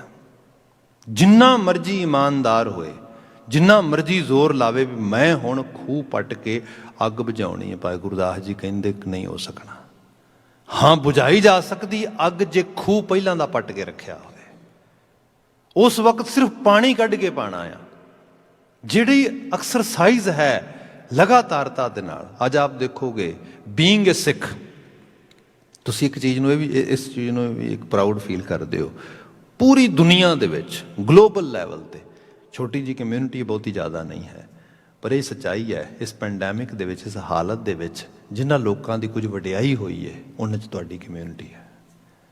ਸਟੇਟਸ ਵਿੱਚ ਲੈ ਲਓ। ਤੇ ਮੈਂ ਜੇ ਹੁਣੇ ਸਵੇਰੇ ਚੜ੍ਹਦੇ ਨਾਲ ਦ ਗਾਰਡੀਅਨ ਦਾ ਆਸਟ੍ਰੇਲੀਅਨ ਇੱਕ ਨਿਊਜ਼ ਬੜਾ ਮੇਨ ਸਟ੍ਰੀਮ ਦਾ ਮੀਡੀਆ ਦਾ ਨਿਊਜ਼ਪੇਪਰ ਹੈ, ਉਹਦਾ ਇੱਕ ਆਰਟੀਕਲ ਪੜ੍ਹ ਰਿਹਾ ਸੀਗਾ ਅਤੇ ਉਹਦੇ 'ਚ ਜ਼ਿਕਰ ਆ ਰਿਹਾ ਸੀਗਾ ਕਿ ਜੇ ਕਿਤੇ ਮੁਸ਼ਕਿਲ ਹੋਏ ਕਿਤੇ ਵੀ, ਸਿੱਖਾਂ ਦਾ ਕੋਲ ਹੋਣਾ ਬੜਾ ਜ਼ਰੂਰੀ ਹੈ। That is the title. ਹੁਣ ਇਹਦਾ ਮਾਇਨਾ ਕਿਉਂ ਹੈ? ਕਿਉਂਕਿ ਉਹਨਾਂ ਨੇ ਦੇਖਿਆ ਵੀ ਕਿਸ ਤਰੀਕੇ ਨਾਲ ਸੈਲਫਲੈਸ ਹੋ ਕੇ ਇੱਕ ਵੱਡੇ ਪੱਧਰ 'ਤੇ ਕਮਿਊਨਿਟੀ ਦੀ ਜਿਹੜੀ ਹੈਲਪ ਕਰਨੀ। ਨਿਊਯਾਰਕ ਟਾਈਮਜ਼ ਨੇ, ਵਰਲਡ ਨੋਨ ਜਿਹੜਾ ਨਿਊਜ਼ਪੇਪਰ, ਉਹ ਜ਼ਿਕਰ ਕਰਦਾ ਹੈ ਵੀ ਜੇ ਤੁਸੀਂ ਇਹ ਸਿੱਖਣਾ ਹੈ ਨਾ ਵੀ ਕਿਸੇ ਪੈਂਡੈਮਿਕ ਦੇ ਵਿੱਚ, ਅਤੇ ਈਵਨ ਕਿਸੇ ਕਿਸਮ ਦੇ ਜਦੋਂ ਡੈਮੋਸਟ੍ਰੇਸ਼ਨ ਹੋ ਰਹੇ ਹੋਣ, ਪਿੱਛੇ ਬਲੈਕ ਲਾਈਵਜ਼ ਮੈਟਰ ਜੋ ਸਾਰਾ ਇਸ਼ੂ ਚੱਲ ਰਿਹਾ ਸੀਗਾ ਉੱਥੇ ਉਸ ਜਾਰਜ ਦੀ ਡੈਥ ਤੋਂ ਬਾਅਦ, ਅਤੇ ਉਹਦੇ ਵਿੱਚ ਵੀ ਨਿਊਯਾਰਕ ਦੇ ਵਿੱਚ ਆਲੇ ਦੁਆਲੇ ਸਿੱਖਾਂ ਨੇ ਵੱਡੇ ਪੱਧਰ 'ਤੇ ਜਿਹੜਾ ਹੈਗਾ ਲੰਗਰਾਂ ਦੀ ਸੇਵਾ ਕੀਤੀ ਸਭ। ਉਹ ਕਹਿੰਦੇ ਇਹਨਾਂ ਤੋਂ ਸਿੱਖੋ ਹਾਊ ਟੂ ਡੂ ਇਟ। ਹੁਣ ਇਹ ਕੀ ਹੈ? ਇੱਕ ਐਸਾ ਸਰਮਾਇਆ, ਇੱਕ ਐਸੀ ਦੌਲਤ ਆ, ਇੱਕ ਐਸੀ ਸ਼ੋਭਾ ਆ ਜਿਹੜੀ ਤੁਸੀਂ ਸਿਰਫ ਰੋਕੜ ਖਰਚ ਕੇ ਨਹੀਂ ਲੈ ਸਕਦੇ। ਇਹ ਤੇ ਕੋਈ ਐਕਸਰਸਾਈਜ਼ ਆ ਜਿਹੜੀ ਪੁਸ਼ਤਾਂ ਤੋਂ ਤੁਹਾਡੇ ਅੰਦਰ ਨਾਲ ਨਾਲ ਤੁਰਦੀ ਹੈ, ਅਤੇ ਫਿਰ ਤੁਸੀਂ ਉਸ ਨੂੰ ਅੱਜ ਹੰਢਾ ਰਹੇ ਹੋ, ਮਾਣ ਰਹੇ ਹੋ, ਇੰਜੋਏ ਕਰ ਰਹੇ ਹੋ। ਅਦਰਵਾਈਜ਼ ਇਹ ਚੀਜ਼ਾਂ ਜਿਹੜੀਆਂ ਨੇ, ਇਹ ਬੰਦਾ ਉਸ ਲੈਵਲ 'ਤੇ, ਇਹ ਵੀ ਸੱਚਾਈ ਹੈ, ਜਿਹੜੇ ਸਾਡੇ ਖਾਸ ਕਰਕੇ ਆਉਣ ਵਾਲੀਆਂ ਜਨਰੇਸ਼ਨਜ਼ ਨੇ, ਇਹਨਾਂ 'ਚ sense of belonging, who we are, ਅਸੀਂ ਕੌਣ ਆ, ਮਾਣ ਨਾਲ ਕਹਿ ਸਕਣਗੇ। ਜਦੋਂ ਐਵੇਂ ਦੀ ਗੱਲ ਹੋਏਗੀ, ਬੱਚਾ ਬਿਆਨ ਕਰੇਗਾ, you know I belong firm this community, they are doing all this good works hair in actually in our city ਔਰ ਇਨ ਦ ਵਰਲਡ। ਇਸ ਕਿਸਮ ਦੀਆਂ ਗੱਲਾਂ। ਹੁਣ ਜਿਹੜਾ ਆਹ ਬਚਨ ਗੁਰੂ ਅਮਰਦਾਸ ਮਹਾਰਾਜ ਜ਼ਿਕਰ ਕਰਦੇ, ਜਿਹੜੇ ਮਨ ਦੇ ਮੁਰੀਦ ਨੇ ਉਹ ਭੁੱਲ ਜਾਂਦੇ, ਅੰਨੇ ਹੋ ਜਾਂਦੇ, ਉਹਨਾਂ ਨੂੰ ਚੀਜ਼ਾਂ ਨਹੀਂ ਦਿਸਦੀਆਂ, ਉਹ ਫਿਰ ਗਵਾਚ ਜਾਂਦੇ। ਵਿਜ਼ਨਰੀ ਹੋਣਾ, ਸਮਾਜਾਂ ਦੇ ਵਿੱਚ, ਸੰਸਾਰ ਵਿੱਚ ਰਹਿੰਦਿਆਂ ਹੋਇਆਂ ਬੰਦਾ ਇਹ ਅਹਿਸਾਸ ਕਰੇ ਵੀ 4 ਦਿਨਾਂ ਲਈ ਮਹਿਮਾਨ ਹੈਗੇ ਆ। ਸਿਰਫ ਆਪਣੇ ਵਾਸਤੇ ਸੋਚਦਿਆਂ ਇਕੱਠਾ ਕਰਦਿਆਂ ਬਾਹਰ ਲਾਉਂਦਿਆਂ ਹੋਇਆਂ ਜੀਵਨ ਬਤੀਤ ਕਰਾਂਗਾ, ਉਹਦਾ ਕੋਈ ਲਾਹਾ ਨਹੀਂ ਆਏਗਾ। ਬਲਕਿ ਲਾਹਾ ਇਹ ਹੈ, ਕੁਝ ਇਹੋ ਜਿਹਾ ਕਰਮ ਕਰਾਂ ਜਿਹਦੇ ਨਾਲ ਆਪਣਾ ਤੇ ਭਲਾ ਹੋਏ, ਦੂਜਿਆਂ ਦਾ ਭਲਾ ਹੋਏ। ਜਿਹੜਾ ਇਹ ਰੰਗ ਇੱਕ ਮੂਰਖ ਬੰਦੇ ਨੂੰ, ਮਨ ਦੇ ਮੁਰੀਦ ਨੂੰ ਸਮਝ ਨਹੀਂ ਆਉਂਦਾ। ਮਹਾਰਾਜ ਕਹਿੰਦੇ ਜਿੱਦਾਂ ਮੂੰਹ ਗੁਰੂ ਵਾਲੇ ਪਾਸੇ ਆ, ਜਿਹਨੂੰ ਕੋਈ ਥੋੜ੍ਹੀ ਉਸ ਕਿਸਮ ਦੀ ਵਿਜ਼ਨ ਗੁਰੂ ਕੀ ਮੱਤ ਆਉਂਦੀ, ਉਹਨੂੰ ਸਮਝ ਆਉਂਦਾ। ਇੱਥੇ ਬਚਨ ਆ ਰਿਹਾ, ਮਨਮੁਖ ਭੂਲੇ ਅੰਧ ਗਵਾਰ, ਵਿਖਿਆ ਕਹਿ ਤਨ ਸਦਾ ਦੁੱਖ ਹੋਏ। ਵਿਖਿਆ ਜ਼ਹਿਰ ਨੂੰ ਕਿਹਾ ਜਾਂਦਾ ਹੈ। ਦੇਖੋ ਚੀਜ਼ਾਂ ਨੇ, ਬੰਦਾ ਜੇ ਸਹੀ ਤਰੀਕੇ ਨਾਲ ਸਮਝੇ ਤੇ ਅੰਗੂਰ ਆ, ਵਾਈਨਰੀਜ਼ ਦੇ ਵਿੱਚੋਂ ਆ ਰਿਹਾ ਜਿਹੜਾ ਫਲ ਆ, ਇਹ ਸਾਡੇ ਲਿਵਰ ਵਾਸਤੇ ਬੜਾ ਚੰਗਾ ਆ। ਜਿਹੜਾ ਨੈਚੁਰਲ ਤਰੀਕੇ ਦੇ ਨਾਲ ਜਿਹੜੀਆਂ ਦਾਖਾਂ ਹੁੰਦੀਆਂ ਨੇ ਉਹ ਖਾਧੀਆਂ ਜਾਣ, ਖੂਨ 'ਚ ਸਫੁਰਤੀ ਪੈਦਾ ਹੁੰਦੀ ਹੈ, ਗਲੂਕੋਜ਼ ਮਿਲਦਾ ਬੜਾ ਵਧੀਆ। ਉਸੇ ਅੰਗੂਰ ਨੂੰ ਗਾਲ ਲਵੋ, ਸ਼ਰਾਬ ਬਣ ਜਾਂਦੀ ਹੈ, ਜਿਹੜੀ ਉਹੀ ਸ਼ਰਾਬ ਲਿਵਰ ਨੂੰ ਡੈਮੇਜ ਕਰਦੀ ਹੈ। ਮਤਲਬ ਇਹ ਇੱਕ ਚੀਜ਼ ਅੰਮ੍ਰਿਤ ਵੀ ਹੈ, ਇੱਕ ਚੀਜ਼ ਜ਼ਹਿਰ ਵੀ ਹੈ। ਪੈਸਾ ਨਾ ਮਾੜਾ ਹੈ ਨਾ ਚੰਗਾ ਹੈ। ਇੱਕ ਤੇ ਇਹਦੇ ਕਮਾਉਣ ਦਾ ਤਰੀਕਾ ਕੀ ਹੈ, ਦੂਸਰਾ ਕਮਾਏ ਹੋਏ ਨੂੰ ਖਰਚਣ ਵਾਲੀ ਜਗ੍ਹਾ ਕਿਹੜੀ ਹੈ। ਇਹੀ ਚੀਜ਼ ਹੈ। ਤੁਸੀਂ ਕੋਈ ਚੰਗੀ ਕਿਤਾਬ, ਪੋਥੀ ਖਰੀਦ ਕੇ ਲਿਆਉਣੀ ਹੈ, ਉਹਦੇ ਪੈਸੇ ਲੱਗਣਗੇ, ਮਾਇਆ ਲੱਗੇਗੀ। ਸ਼ਰਾਬ ਦੀ ਬੋਤਲ ਖਰੀਦ ਕੇ ਲਿਆਉਣੀ ਹੈ, ਉਹਦੀ ਵੀ ਮਾਇਆ ਲੱਗੇਗੀ। ਐਕਚੁਅਲ ਲੈਵਲ 'ਤੇ ਜਦੋਂ ਬੰਦਾ ਬਹੁਤ ਜ਼ਿਆਦਾ ਸਰਮਾਏ ਦੇ ਮਗਰ ਭੱਜਦਾ ਹੈ ਅਤੇ ਸੋਚਦਾ ਹੈ ਕਿ ਮੈਂ ਬਹੁਤ ਸਰਮਾਏਦਾਰ ਹੋ ਕੇ ਸੁਖੀ ਹੋ ਜਾਵਾਂਗਾ, ਬਾਣੀ ਨੇ ਬੜਾ ਸਹੀ ਰੂਪ 'ਚ ਬਿਆਨ ਕੀਤਾ। ਮਹਾਰਾਜ ਕਹਿੰਦੇ ਚੇਤੇ ਰੱਖੀ ਕਿ ਜੇ ਤੂੰ ਇਹ ਸੋਚਦਾ ਹੈ ਨਾ ਕਿ ਮੈਂ ਬਹੁਤਾ ਧਨ ਖੱਟ ਕੇ ਸੁਖੀ ਹੋ ਜਾਵਾਂਗਾ, ਸੁਖ ਨਾ ਹੀ ਬਹੁਤਾ ਧਨ ਖੱਟ ਹੈ, ਇਹਦੇ ਨਾਲ ਸੁਖ ਨਹੀਂਗਾ। ਸੁਖ ਦਾ ਇਵਜ਼ ਤੇ ਇਹ ਹੈ ਕਿ ਬੰਦਾ ਜੀਵਨ ਦੀਆਂ ਚੋਇਸਿਸ, ਜਿਹੜੀਆਂ ਚੋਣਾਂ ਨੇ, ਉਹ ਚੰਗੀਆਂ ਕਰੇ। ਚੋਣਾਂ ਚੰਗੀਆਂ ਕਰਨਾ, ਕਮਾਉਣ ਦਾ ਤਰੀਕਾ ਸਹੀ ਹੋਏ, ਫਿਰ ਖਰਚਣ ਦਾ ਤਰੀਕਾ ਸਹੀ ਹੋਏ। ਸਾਹਿਬ ਨੇ ਬਿਆਨ ਕੀਤਾ ਇਹਦੇ ਵਿੱਚ, ਜਿਹੜਾ ਬੰਦਾ ਵਿਖਿਆ ਕਹਿ ਤਨ ਸਦਾ ਦੁੱਖ ਹੋਏ, ਜਿਹੜਾ ਵਿਖਿਆਤੀ ਬਿਰਤੀ ਵਿੱਚ ਚਲਾ ਗਿਆ, ਜਿਹਨੇ ਸਰਮਾਏ ਨੂੰ, ਅੰਮ੍ਰਿਤ ਨੂੰ ਜ਼ਹਿਰ ਬਣਾ ਲਿਆ। ਕਮਾਉਣ ਦਾ ਤਰੀਕਾ ਠੀਕ ਨਹੀਂ, ਫਿਰ ਖਰਚਣ ਦਾ ਤਰੀਕਾ ਠੀਕ ਨਹੀਂ, ਜ਼ਹਿਰ ਬਣ ਗਿਆ। ਜਿਵੇਂ ਅੰਗੂਰ ਸੀ, ਜਿਹਨੂੰ ਸਾਵੇ ਰੂਪ ਵਿੱਚ, ਈਵਨ ਜੇ ਉਹਨੂੰ ਅਲਕੋਹਲ ਵਿੱਚ ਵੀ ਤੁਸੀਂ ਕਨਵਰਟ ਕਰ ਲਓ, ਜੋ ਅਸੀਂ ਅੱਜ ਪਿਛਲੇ ਪੈਂਡੈਮਿਕ 'ਚੋਂ ਸਾਰੇ 'ਚੋਂ ਮਾਹੌਲ 'ਚੋਂ ਨਿਕਲੇ ਹਾਂ, ਅਤੇ ਆਪ ਦੇਖੋਗੇ ਉਹਦੇ ਵਿੱਚ ਜਿਹੜੇ ਹੈਂਡ ਸੈਨੀਟਾਈਜ਼ਰਸ ਨੇ ਸਾਰੇ ਦੇ ਸਾਰੇ, ਵਾਟ ਆਰ ਦੇ ਐਕਚੁਅਲੀ, ਉਹ ਉਸੇ ਹੀ ਅਲਕੋਹਲ ਬੇਸਡ ਜਿਹੜਾ ਲਿਕੁਇਡ ਹੈ ਉਹਦੇ ਵਿੱਚੋਂ ਆ ਰਹੇ ਨੇ ਸਾਰੇ ਦੇ ਸਾਰੇ, ਜਰਮਸ ਨੂੰ ਕਿਲ ਕਰਨ ਵਾਸਤੇ। ਹਾਲਾਂਕਿ ਕਈ ਲੋਕਾਂ ਨੇ ਵੀ ਕਿਹਾ ਕਿ ਜੇ ਬਾਹਰ ਉਹ ਜਰਮਸ ਮਾਰ ਦਿੰਦੇ ਨੇ ਹੱਥਾਂ ਦੇ, ਅਤੇ ਜੇ ਅੰਦਰ ਚਲੀ ਜਾਏ ਤਾਂ ਅੰਦਰ ਵੀ ਫਿਰ ਕਰੋਨਾ ਮਾਰੀ ਜਾਏਗਾ ਉਸ ਤਰੀਕੇ ਦੇ ਨਾਲ। ਅਤੇ ਮੈਨੂੰ ਵੀ ਕਿਸੇ ਨੇ ਇਸ ਤਰੀਕੇ ਨਾਲ ਬਾਤ ਕੀ, ਮੈਂ ਕਿਹਾ ਹਾਂ ਮਰ ਜਾਏਗਾ, ਪਰ ਜਿੰਨੀ ਅਲਕੋਹਲ ਉਹਦੇ 'ਚ ਬਾਹਰ ਹੈ ਨਾ, ਐਥਨਲ ਕੈਮੀਕਲ ਉਨਾ ਹੀ ਉਹਦੇ 'ਚ ਹੋਏ, ਅਤੇ ਜੇ ਉਨਾ ਉਹਦੇ 'ਚ ਹੋਇਆ ਤਾਂ ਫਿਰ ਸਾਰਾ ਕੁਝ ਡਨ ਹੋ ਜਾਏਗਾ। ਫਿਰ ਉਹ ਇਕੱਲਾ ਉਹੀ ਨਹੀਂ ਮਰੇਗਾ, ਫਿਰ ਮਤਲਬ ਤੂੰ ਵੀ ਸਪਿਰਿਟ ਬਣ ਕੇ ਤੁਰਿਆ ਫਿਰੇਂਗਾ ਆਲੇ ਦੁਆਲੇ। ਭਾਵ ਬੰਦਾ ਕਈ ਵਾਰੀ ਇਸ ਤਰੀਕੇ ਨਾਲ ਵੀ ਸੋਚਦਾ ਵੀ ਇਹ ਮਜ਼ਾਕ ਦੇ ਰੂਪ ਦੇ ਵਿੱਚ, ਪਰ ਹਕੀਕਤ ਕੀ ਹੈ? ਪ੍ਰਯੋਗ। ਤੁਸੀਂ ਯੂਜ਼ ਵਿਖਿਆਤੇ ਰੂਪ ਦੇ ਵਿੱਚ ਜਿਹੜਾ ਹੈ ਚੀਜ਼ਾਂ ਨੂੰ ਨਾ ਲਵੋ, ਬਲਕਿ ਜੋ ਕੁਦਰਤ ਨੇ ਤੁਹਾਨੂੰ ਵਿਜ਼ਨ ਦਿੱਤਾ ਹੈ, ਵਿਵੇਕਸ਼ੀਲਤਾ ਦਿੱਤੀ ਹੈ, ਉਹਦਾ ਇਸਤੇਮਾਲ ਕਰੋ। ਸਾਹਿਬ ਨੇ ਕਿਹਾ ਵਿਖਿਆ ਕਹਿ ਤਨ ਸਦਾ ਦੁੱਖ ਹੋਏ, ਨਾ ਸਾਥ ਜਾਏ ਨਾ ਪ੍ਰਾਪਤ ਹੋਏ। ਬਾਕੀ ਇਹ ਹੈ, ਕੋਈ ਪੰਡ ਬਣ ਕੇ ਇੱਥੋਂ ਲੈ ਕੇ ਨਹੀਂ ਗਿਆ ਅੱਜ ਤੱਕ, ਬਲਕਿ ਆ ਜਿਹੜਾ ਤਨ ਵੀ ਹੈ ਇੱਥੋਂ ਬਣਿਆ, ਇੱਥੇ ਖੀਨ ਹੋ ਜਾਣਾ। ਬੰਦਾ ਇਹ ਅਹਿਸਾਸ ਕਰੇ ਵੀ ਨਾ ਕੁਝ ਲਿਆਏ ਆ, ਨਾ ਕੁਝ ਨਾਲ ਲੈ ਕੇ ਜਾਣਾ ਹੈ, ਇੱਥੇ ਕਮਾਉਣਾ ਹੈ, ਖਰਚਣਾ ਹੈ, ਹੰਡਾਉਣਾ ਹੈ, ਇੱਥੇ ਵਿਦਾ ਹੋ ਜਾਣਾ। ਇਹ ਸਮਝ ਜਿਹੜੀ ਹੈ, ਇੱਕ ਡਿਟੈਚਮੈਂਟ, ਇਸ ਸੰਸਾਰ ਦੇ ਨਾਲ ਰਹਿੰਦਿਆਂ ਹੋਇਆਂ ਬੰਦਾ ਇਹਦੇ ਨਾਲੋਂ ਇੱਕ ਡਿਟੈਚਮੈਂਟ, ਇੱਕ ਜਿਹੜਾ ਹੈਗਾ ਇਹਦੇ ਨਾਲੋਂ ਤੁੜਾਅ ਜਿਹੜਾ ਹੈਗਾ, ਜੋੜ ਤੇ ਹੈ ਪਰ ਤੁੜਾਅ ਦਾ ਪੱਖ ਜਿਹੜਾ ਉਹ ਵੀ ਨਾਲ ਬਣਾ ਲੈਂਦਾ ਹੈ। ਅਗਲਾ ਬਚਨ ਗੁਰੂ ਮਹਾਰਾਜ ਨੇ ਇਹਦੇ 'ਚ ਬਿਆਨ ਕੀਤਾ। ਮਹਾਰਾਜ ਜ਼ਿਕਰ ਕਰਦੇ ਕਿ ਮਨਮੁਖ ਭੂਲੇ ਸਭ ਮਰਹਿ ਗਵਾਰ, ਭਵਜਲ ਡੂਬੇ ਨਾ ਉਰਵਾਰ ਨਾ ਪਾਰ।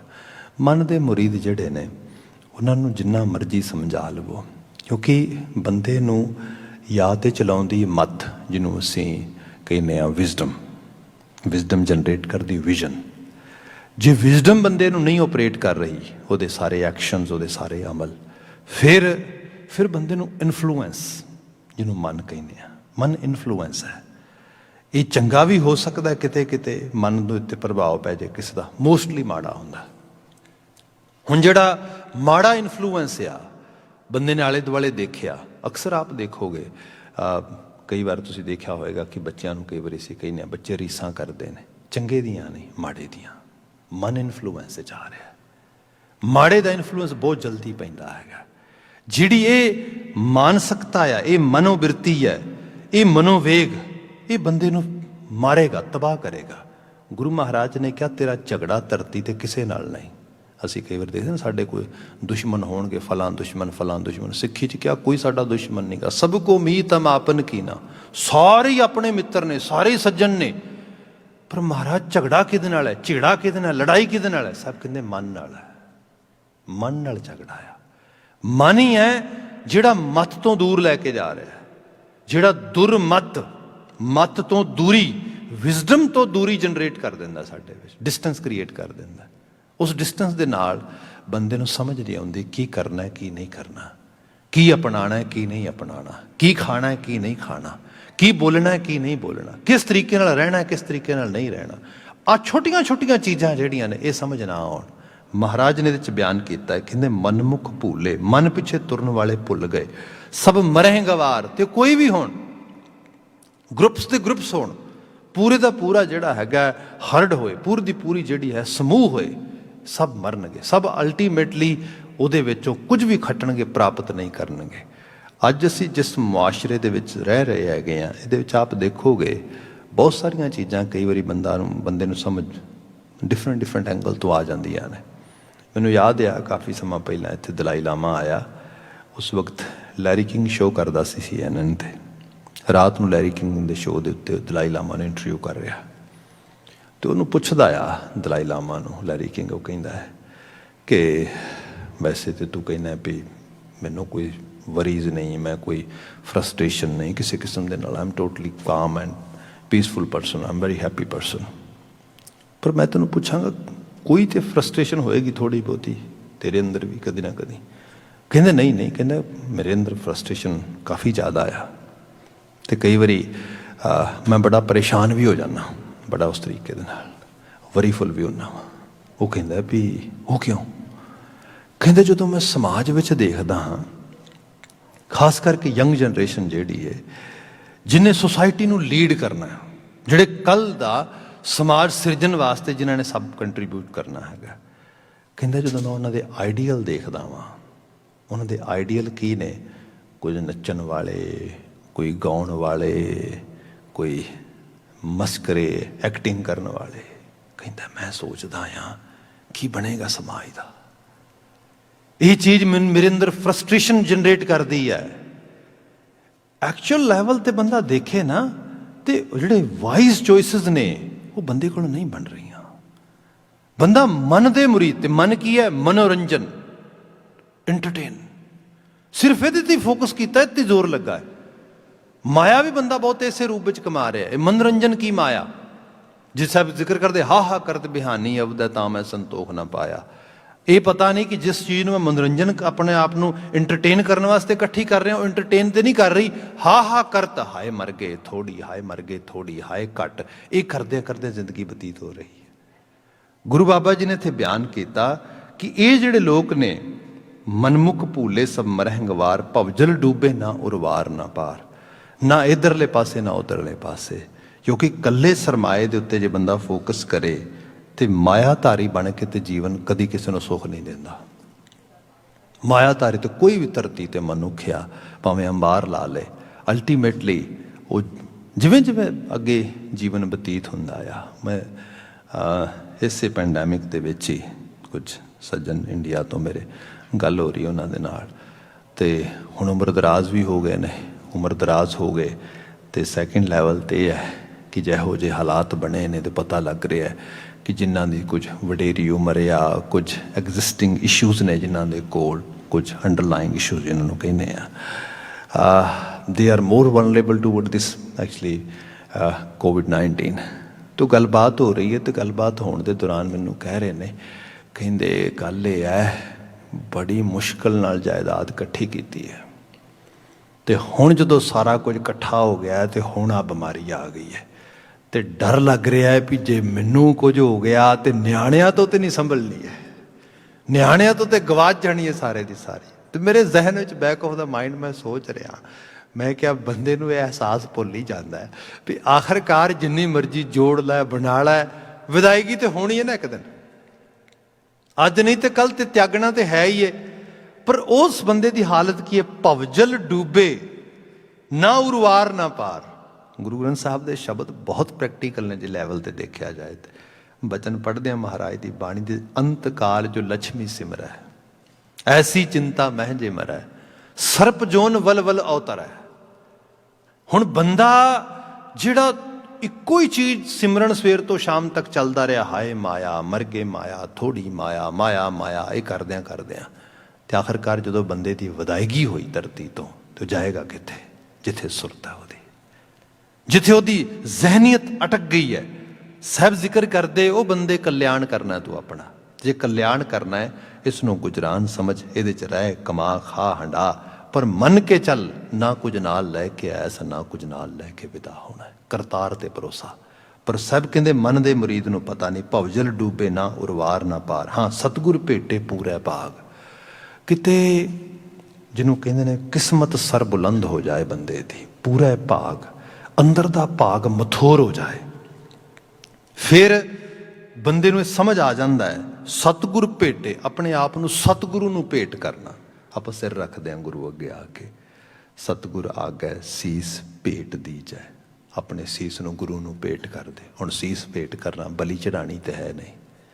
ਸੀਸ ਮੱਥਾ ਇਹ ਪ੍ਰਤੀਕ ਹੈ ਅਕਲ ਦਾ, ਸੋਝੀ ਦਾ। ਮੇਰੀ ਅਕਲ ਛੋਟੀ ਹੈ, ਗੁਰੂ ਦੀ ਅਕਲ ਵੱਡੀ ਹੈ, ਰੌਸ਼ਨ ਆ। ਮੈਂ ਜੋ ਲੈ ਲਵਾਂਗਾ ਰੌਸ਼ਨ ਦਿਮਾਗ ਹੋ ਜਾਵਾਂਗਾ। ਉਹਦੀ ਬਾਤ ਗੁਰੂ ਮਹਾਰਾਜ ਨੇ ਕੀਤੀ, ਆਪਣੇ ਆਪ ਨੂੰ ਸਤਿਗੁਰੂ ਦੀ ਮੱਤ ਲੈਣ ਵਾਸਤੇ ਤਿਆਰ ਕਰ।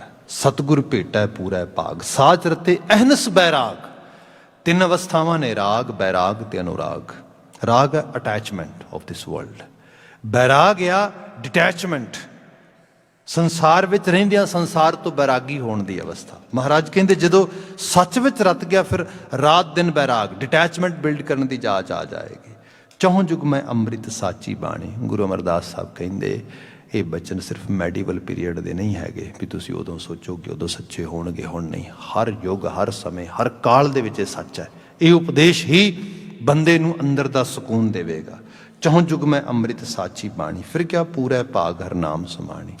ਗੱਲ ਇਹ ਹੈ ਜਿੰਨੀ ਦੇਰ ਤੱਕ ਕੋਈ ਪੁਰਬਲਾ ਅੰਕੁਰ ਅੰਦਰ ਨਹੀਂ ਫੁੱਟਦਾ, ਉਨੀ ਦੇਰ ਤੱਕ ਇਹ ਬਾਤ ਬੰਦੇ ਦੇ ਅੰਦਰ ਸਮਾਉਂਦੀ ਨਹੀਂ ਗੀ।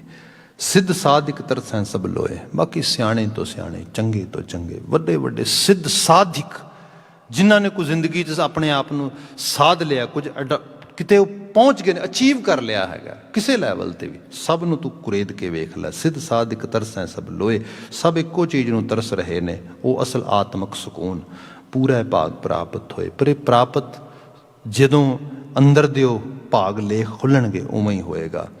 ਸਭ ਕੁਝ ਸਾਚਾ ਸਾਚਾ ਹੈ ਸੋਏ, ਬਾਕੀ ਕੁਝ ਵੀ ਮਾੜਾ ਨਹੀਂਗਾ, ਸਭ ਸੱਚਾ ਆ। ਨਾ ਸੰਸਾਰ ਮਾੜਾ ਆ, ਨਾ ਸੰਸਾਰ ਦੀਆਂ ਵਸਤਾਂ ਰਸਤਾਂ ਮਾੜੀਆਂ ਨੇ, ਬੰਦੇ ਦੀ ਅਪਰੋਚ ਗਲਤ ਹੈ। ਸਾਡੇ ਘਰ ਤੇ ਉਸ ਖਿੱਤੇ ਦੇ 'ਚ ਅਹਿੰਸਾ ਪਰਮ ਧਰਮੋ, ਸਭ ਤੋਂ ਪਰਮ ਧਰਮ ਕੀ ਹੈ? ਅਹਿੰਸਾ। ਹਿੰਸਾਵਾਦੀ ਨਹੀਂ ਹੋਣਾ ਚਾਹੀਦਾ। ਸਾਡੇ ਘਰ ਤੇ ਸ਼ਮਸ਼ੀਰਾਂ ਫੜਾਈਆਂ, ਸ਼ਮਸ਼ੀਰਾਂ ਪਵਾ ਦਿੱਤੀਆਂ, ਤੇਗੇ ਖੜਕਾ ਦਿੱਤੇ, ਤੇ ਤੇਗੇ ਖੜਕਣ ਤੇ ਸ਼ਮਸ਼ੀਰਾਂ ਧੌਂਸੇ ਖੜਕਣ ਤੇ ਬੰਦਾ ਕਹੇਗਾ ਇਹ ਤੇ ਬੜਾ ਕਿਆ। ਹਕੀਕਤ ਇਹ ਹੈ, ਨਾ ਵੈਪਨ ਮਾੜਾ, ਨਾ ਕੋਈ ਕਿਸੇ ਕਿਸਮ ਦੀ ਆਰਚਰੀ ਮਾੜੀ ਹੈ। ਮਾੜੀ ਤੇ ਬੰਦੇ ਦੀ ਸੋਚ ਤੇ ਅਪਰੋਚ ਹੈ। ਜ਼ਾਲਮ ਬੰਦੇ ਦੇ ਹੱਥ ਹਥਿਆਰ ਹੋਏਗਾ, ਜ਼ੁਲਮ ਕਰੇਗਾ। ਧਰਮੀ ਬੰਦੇ ਦੇ ਹੱਥ ਹੋਏਗਾ, ਧਰਮ ਸਥਾਪਿਤ ਕਰੇਗਾ। ਕੁਝ ਵੀ ਮਾੜਾ ਨਹੀਂਗਾ। ਜਿਵੇਂ ਜੇ ਹੁਣੇ ਬਿਆਨ ਕੀਤਾ, ਜਿਹੜੀ ਸਾਡੀ ਅਪਰੋਚ ਹੈ, ਹੁਣ ਜਿਵੇਂ ਅਲਕੋਹਲ ਹੈ, ਐਥਨਲ ਕੈਮੀਕਲ ਦੀ ਗੱਲ ਕੀਤੀ ਜਾਂਦੀ ਹੈ, ਇਹ ਬੰਦਾ ਪੀਏਗਾ ਤੇ ਹੋਏਗਾ ਕਿ ਇੰਪੇਅਰਡ ਜਜਮੈਂਟ, ਮੱਤ ਮਾਰੀ ਜਾਏਗੀ। ਇਹਦਾ ਯੂਜ਼ ਕੀ ਹੈ? ਅੱਜ ਪੈਂਡੈਮਿਕ 'ਚ ਪਤਾ ਲੱਗ ਗਿਆ। ਸੈਨੀਟਾਈਜ਼ ਕਰੋ, ਹੱਥ ਧੋਵੋ ਇਹਦੇ ਨਾਲ ਜਿਹੜਾ ਹੈਗਾ ਚੀਜ਼ਾਂ ਕਲੀਨ ਕਰੋ, ਯੂਜ਼ ਕਰੋ ਨਾ, ਮਾੜੀ ਤੇ ਨਹੀਂ ਹੈ। ਮਤਲਬ ਇਹ ਪ੍ਰੈਕਟੀਕਲ ਅਪਰੋਚ ਆ, ਪ੍ਰੈਕਟੀਕਲ ਅਪਰੋਚ ਅਡਾਪਟ ਕਰੋ। ਓਪੀਐਮ ਹੈ, ਮਾੜਾ ਕੀ ਹੈ ਭਾਈ? ਮਾੜਾ ਇਹ ਹੈ ਕਿ ਬੰਦਾ ਆਪਣਾ ਸਿਰ ਕਮਾਉਣ ਵਾਸਤੇ ਖਾਵੇ, ਉਹਦੇ ਨਾਲ ਡਿਪੈਂਡੈਂਸੀ ਕ੍ਰੀਏਟ ਹੋਏਗੀ, ਐਡਿਕਸ਼ਨ। ਹਾਂ, ਪੇਨ ਹੋ ਰਹੀ ਹੈ, ਤਕਲੀਫ ਆ, ਦੁੱਖ 'ਚ ਕਿਸੇ ਨੂੰ ਉਸ ਲੈਵਲ 'ਤੇ ਬਿਮਾਰੀ ਤੋਂ ਬਚਾਉਣਾ, ਉਹਦਾ ਯੂਜ਼ ਕਰੋ। ਅਸੀਂ ਪੈਰਾਸੀਟਾਮੋਲ ਖਾਂਦੇ ਹਾਂ, ਆਈਬਰੋਫਨ ਖਾਂਦੇ ਹਾਂ। ਹੁਣ ਆਹ ਚੀਜ਼ਾਂ ਜਿਹੜੀਆਂ ਨੇ, ਸਭ ਕੁਝ ਸਾਚਾ, ਇਹ ਤੁਹਾਡੀ ਅਪਰੋਚ ਤੇ ਖੜਾ ਹੈ। ਸਾਚਾ ਹੈ ਸੋਏ, ਕਿਉਂਕਿ ਇਹਦੇ ਵਿੱਚ ਸੱਚ ਆਪ ਵਸਦਾ ਹੈਗਾ। ਉੱਤਮ ਬ੍ਰਹਮ ਪਛਾਣਾ ਹੈ ਕੋਈ, ਪਰ ਉਸ ਉੱਤਮ ਪਦਵੀ ਨੂੰ, ਉਸ ਸੁਪੀਰੀਅਰ ਕੰਡੀਸ਼ਨ ਨੂੰ, ਸੁਪੀਰੀਅਰ ਜਿਹੜੀ ਸਟੇਟ ਆਫ ਮਾਈਂਡ ਆ, ਉਹਨੂੰ ਕੋਈ ਵਿਰਲਾ ਪਛਾਣਦਾ ਆ। ਅਦਰਵਾਈਜ਼ ਲੋਕੀ ਬੜੀ ਸੁਪਰਫਿਸ਼ੀਅਲ ਅੰਡਰਸਟੈਂਡਿੰਗ ਕੇ ਸੰਸਾਰ 'ਚ ਰਹਿੰਦੇ ਨੇ। ਸੱਚ ਸਾਚਾ ਸੱਚ ਆਪ ਦ੍ਰਿੜਾਏ। ਬਾਕੀ ਗੁਰੂ ਅਮਰਦਾਸ ਸਾਹਿਬ ਕਹਿੰਦੇ, ਜਿਹੜਾ ਉਹ ਸੱਚ ਸਚਿਆਰ ਹੋਣ ਵਾਲੀ ਗੱਲ ਹੈ, ਉਹ ਅਕਾਲ ਪੁਰਖ ਵਾਹਿਗੁਰੂ ਹੀ ਸਾਨੂੰ ਦ੍ਰਿੜ ਕਰਾਉਂਦਾ, ਉਹਦੀ ਬਖਸ਼ਿਸ਼ ਨਾਲ ਹੀ ਪ੍ਰਾਪਤ ਹੁੰਦੀ ਹੈ। ਨਾਨਕ ਆਪੇ ਵੇਖੈ ਆਪੇ ਸੱਚ ਲਾਏ। ਹੇ ਨਾਨਕ, ਸਭ ਉਹ ਆਪ ਵੇਖ ਰਿਹਾ। ਬੀਇੰਗ ਏ ਸਿੱਖ, ਅਸੀਂ ਜੱਜ ਨਹੀਂ ਕਰ ਸਕਦੇ, ਨਾ ਕਿਸੇ ਨੂੰ, ਇਵਨ ਆਪਣੇ ਆਪ ਨੂੰ ਵੀ ਨਹੀਂ। ਇੱਥੇ ਅਰਦਾਸ ਕਰਨੀ ਹੈ, ਬੇਨਤੀ ਕਰਨੀ ਹੈ, ਤਰਲਾ ਲੈਣਾ ਹੈ, ਮਾਲਕਾ ਅਸੀਂ ਤੇ ਸ਼ਬਦੇ ਪੜ੍ਹਦੇ ਹਾਂ ਕਿ ਤੂੰ ਸਮਰੱਥ ਵੱਡਾ, ਮੇਰੀ ਮਤ ਥੋੜ੍ਹੀ ਰਾਮ। ਮਾਲਕ ਤੂੰ ਸਮਰੱਥ ਹੈ, ਮੈਂ ਥੋੜ੍ਹੀ ਮੱਤ ਵਾਲਾ ਹਾਂ, ਮੈਨੂੰ ਗੁਰਮੱਤ ਦਈ, ਮੈਨੂੰ ਤੇਰੀ ਮੱਤ ਦੀ ਲੋੜ ਹੈ, ਤਾਂ ਕਿ ਮੈਂ ਭਵਜਲ ਵਿੱਚ ਨਾ ਡੁੱਬਾਂ ਬਲਕਿ ਪਾਰ ਲੱਗ ਜਾਵਾਂ। ਇਸ ਜੀਵਨ ਦੇ ਸਫ਼ਰ ਵਿੱਚ ਜਿਹੜੀ ਹੈ ਮੁਸ਼ੱਕਤ ਮੇਰੀ, ਉਹ ਘਾਲ ਮੇਰੀ ਥਾਂ ਪੈ ਜਾਏ, ਮੈਂ ਨਾਮ ਤੇ ਆਉਣ ਵਾਲੇ ਰਾਹ ਤੇ ਆਵਾਂ, ਮੇਰੀ ਉਹਦੇ ਨਾਲ ਸਾਂਝ ਬਣ ਆਵੇ। ਸਾਹਿਬ ਰਹਿਮਤ ਕਰਨ, ਇਹੋ ਜਿਹੇ ਆਲਮੀ ਵਾਕਾਂ 'ਚੋਂ ਚੰਗੇਰੀ ਪ੍ਰੇਰਨਾ ਮਿਲੇ। ਇੰਨੀਆਂ ਕੁ ਬੇਨਤੀਆਂ ਨਾਲ ਹੀ ਇੱਥੇ ਖਿਮਾ ਚਾਹਾਂਗਾ। ਹੁਣ ਅਗਲਾ ਸਮਾਗਮ ਖਾਸ ਕਰਕੇ ਸਹਿਜ ਪਾਠ ਦਾ ਭੋਗ ਪੈਣਾ ਜੋ ਰੱਖਿਆ ਗਿਆ, ਸਹਿਜ ਪਾਠ ਸੀਗਾ ਸਰਬੱਤ ਦੇ ਭਲੇ ਵਾਸਤੇ। ਸੋ ਉਹਦੇ ਵਾਸਤੇ ਭਾਈ ਸਾਹਿਬ ਹੋਰੀ ਨਵੇਂ ਮਹੱਲੇ ਦੇ ਸ਼ਲੋਕ ਅਲਾਪਣਗੇ। ਆਪ ਸਮੂਹ ਸੰਗਤ ਉਹਦੀ ਸ਼ਮੂਲੀਅਤ ਪਾਓ। ਮੈਂ ਇਜਾਜ਼ਤ ਚਾਹਾਂਗਾ। ਭੁੱਲਾਂ ਗਲਤੀਆਂ ਨਾ ਚਤਾਰਦੇ ਹੋਏ ਕਹਿ ਦੇਣਾ ਜੀ, ਵਾਹਿਗੁਰੂ ਜੀ ਕਾ ਖਾਲਸਾ, ਵਾਹਿਗੁਰੂ ਜੀ ਕੀ ਫਤਿਹ।